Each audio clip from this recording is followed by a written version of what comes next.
kuruga ministry eragira ngo muri town councils, municipalities hamwe na cities batereza amatawuni kigegwa town council erinka yabirugireho eyiburi cumwe kikaguma nko kucyabire kiri okusyana hati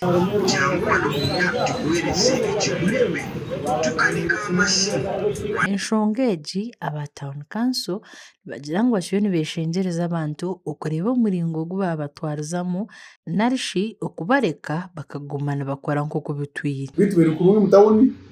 directive tugirweho baitu ntijya kireka abantu rwo batwiremo baitu tekeraga tugamba kureta order aka abantu ba complaininga mu butale tubakora mu maduka tubakora omwezi wa town clerk nagira ngo bagerezeho emindi mingi kubinga abashubuzi bitu baremesiibwe kacho kukaroko ikalire olizire kiro abantu baije basenye nuko ugamba hata abantu batura kubi ija mu office town clerk akugambire Mr. Omwanya oguruka ngende nka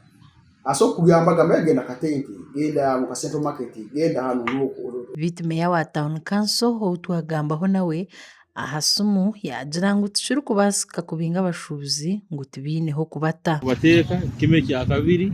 town ne kya kurakurana singambatezaho abantu abetawuni garuke kumenyo town is a yamule town ko municipality na city za unorganized trading environment kugira ngo umuntu oyombekaho naho kwenda otambike kasasoro naho kwenda ejo tikikiri RDC Alex nagira ngo yaza kutaho chiko rwaho naho urwabashuzi hamwe n'abebembezi ba town council kureba ngo bashoronziye enshongeji to engage them to bring them on board because we want to grow and grow in an organized way. You don't create katanga in Chegegwa. Gwa district in town councils ina bitu ahari ezo zona